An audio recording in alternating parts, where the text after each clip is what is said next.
I think in the next 12 months, something over 100,000, maybe 150,000. And, in the next 5 years, again, there's a finite supply, and now we have a potentially huge increase in demand with a spot Bitcoin approval. So I think in 5 years, something around 500,000 would be potentially achievable. 암호화폐 전문 매체 데일리오들에 따르면 펀드스트렛의 매니징 파트너인 톰 리는 최근 CNBC 인터뷰에서 비트코인이 세계 최대 경제 대국인 미국의 현물 비트코인 ETF 도입에 따른 새로운 시장으로부터 엄청난 혜택을 받을 수 있다고 말했습니다.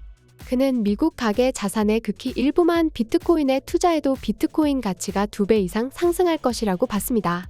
톰 리에 따르면 미국에만 150조 달러의 가계 순자산이 있는데 이 중 1%만 암호화폐에 투자해도 암호화폐 시장 규모는 1조 5천억 달러 늘어나게 되고, 이는 비트코인 시총을 훨씬 웃도는 규모입니다.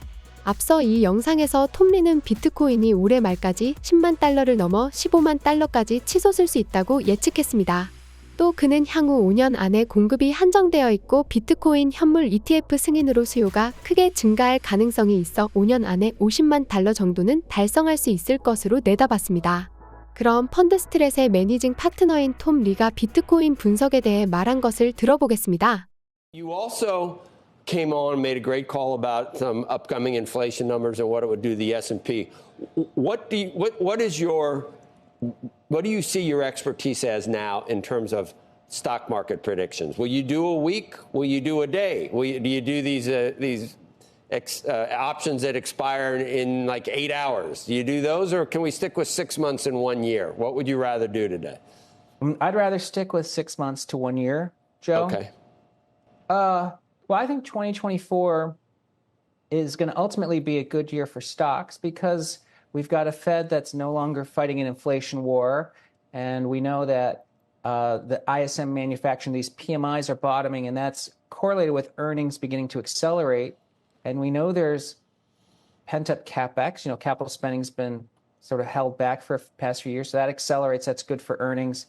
And we expect mortgage rates to fall, which would be good for consumers. So it's really going to be a good year for stocks. But the caveat being, the first 6 months probably a little more challenging because in the first 6 months, investors are going to be a little itchy or anxious for the Fed to do their first cut, and that uncertainty is going to weigh on stocks, and at the same time, it's going to bring back those who are fearful inflation rears up. So I think it's a good year overall, but most of the gains come in the second half.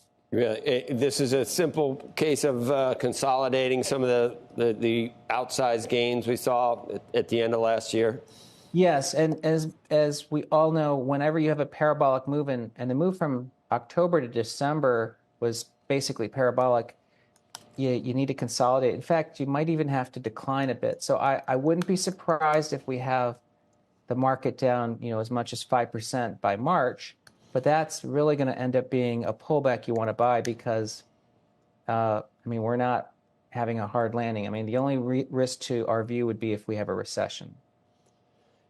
So that would be the risk. What you think is 20%, 30? What is the risk of recession in your view? I think it's low. In a typical year, the odds of a recession is 20%. I think it's probably around 20%. Maybe even less because I think what investors have priced in is greater than a 20% recession. As you know, there's still many people skeptical, thinking the only way that a Fed cycle ends is with a recession. So many think you're going to have a recession this year because of the yield curve. I think those have been very costly for investors because people have been overly cautious. But yeah, so I think the recession odds are low. So you don't think the last mile is going to be an issue because of wage gains or whatever? You think the Fed will get to 2%? People said we're never getting to 2% again. You don't think it's a new normal? You think we go back to where we were for such a long period of time? There's nothing structural that's now in there. It was all supply chain disruptions. Probably the best clue to this is the fact that we just got consumer inflation expectations from the New York Fed survey earlier this week, and inflation expectations are back to pre-pandemic. So if consumers aren't expecting inflation to reaccelerate, And housing and cars, which has essentially been 86% of the change in inflation, if those are normalizing, and housing doesn't have to be negative, it just has to grow at 3%. And as you know, used cars could fall, like as much as 30% in the next 12 months. You don't really have much behind inflation. So I'd be surprised. So it was transitory. That's Yeah. that's what you're saying. It was transitory all along. It was, Yes. it wasn't, it was, it is, it wasn't. So now we decided we're back to that. Okay, so just to end on, give me your 1 year and 5 year price target for Bitcoin. I think in the next 12 months, something over 100,000, maybe 150,000. And, in the next 5 years, again, there's a finite supply, and now we have a potentially huge increase in demand with a spot Bitcoin approval. So I think in 5 years, something around 500,000 would be potentially achievable. 이런 급변하는 비트코인 시장에서는 다양한 정보도 중요하지만 가장 중요한 것은 투자의 전략과 노하우인데요. 하지만 투자를 하는데 필요한 전략과 노하우는 아무도 알려주지 않습니다. 그래서 구독자분들을 위해 저희가 책을 준비했는데요. 실제로 이 책은 현재 인터넷에서 판매되고 있는 책이며 무려 3만 원대에 판매가 되고 있습니다.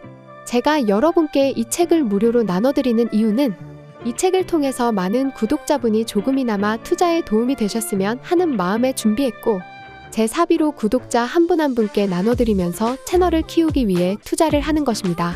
010-5886-4840으로 구독이라고 문자를 보내주시면 한 분 한 분 빠짐없이 모든 분께 책을 무료로 제공해드리겠습니다. 현직 비트코인 투자 전문가의 전략과 노하우를 무료로 배워볼 수 있는 좋은 기회이니 이 혜택을 모든 분이 누리시고 저희 채널을 많이 사랑해 주셨으면 좋겠습니다. 010-5886-4840으로 구독이라고 문자를 보내주시고 책 한 권씩 무료로 받아가셔서 구독자분들이 투자하시는데 큰 도움이 되셨으면 좋겠습니다. 지금까지 시청해주셔서 감사합니다. 구독과 좋아요, 알람 설정 부탁드립니다. 저는 계속해서 유익한 해외 코인 뉴스를 빠르게 전달하도록 하겠습니다. 감사합니다.